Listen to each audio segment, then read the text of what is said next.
Сәлем достар, сіздермен бірге Аралбаева. Неліктен ақыл тіс шығады және оны жұлып тастау керек пе? Шамамен 1,6 миллион жыл бұрын ежелгі адамдар от жағуды үйренді.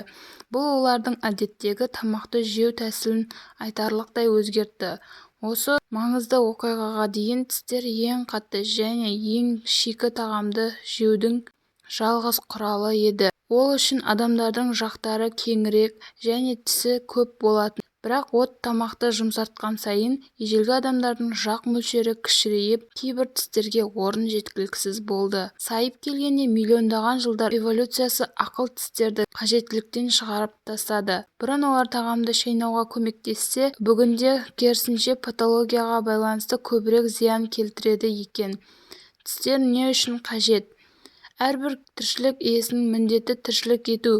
Тамақты пайдаланбай өмір сүру мүмкін емес. Тамақ ағзаға энергия қорларын және ақуыздар, көмірсулар, майлар, дәрумендер мен минералдар сияқты маңызды ингредиенттерді толықтыруға мүмкіндік береді. Кейбір пікірлерге қарамастан, тістер сүйек емес, тістер фосфор, кальций және басқа минералдардан, сонымен қатар бірнеше қабаттардан тұрады. Түбір, пульпа, дентин, қызыл иектің сызығы, тәж және эмаль.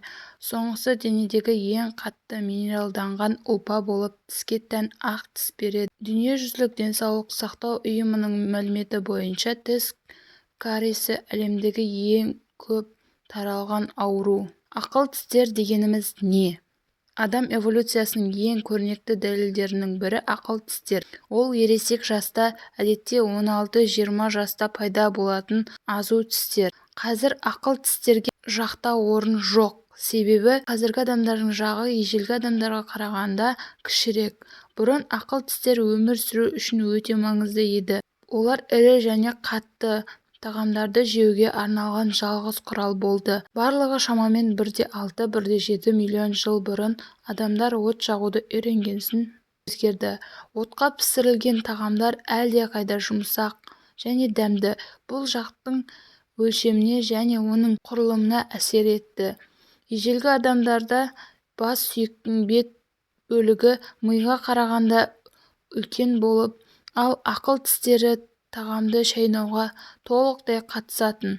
Ежелгі адамдардың жағына 36 тіске дейін сиятын. Ақыл тістердің қарапайым мүшеге айналуына маңызды рөлді ауыл шаруашылық революциясы атқарды.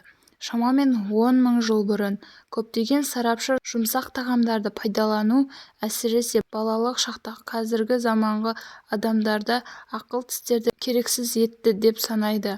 Бірақ ең қызығы, бәрінің де ақыл тістері бола бермейді. Адамдардың шамамен 10-15%-ында ақыл тіс мүлде жоқ. Ақыл тістерді алып тастау керек пе? Ақыл тістер алдымен жақтың ең соңында орналасқан.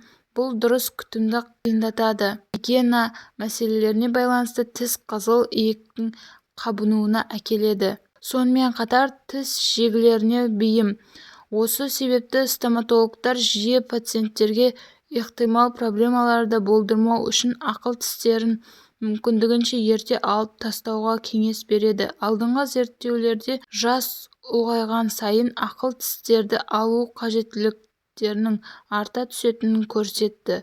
Ақыл тістерді алып тастау қажеттілігі туралы шешім тіс дәрігерлері рентгеннен кейін соңғы тістің орналасуына және жағдайына байланысты қабылдайды. Сонымен қатар тістер көлденең немесе қисық орналасып, басқа тістердің жылжуына әкелуі мүмкін.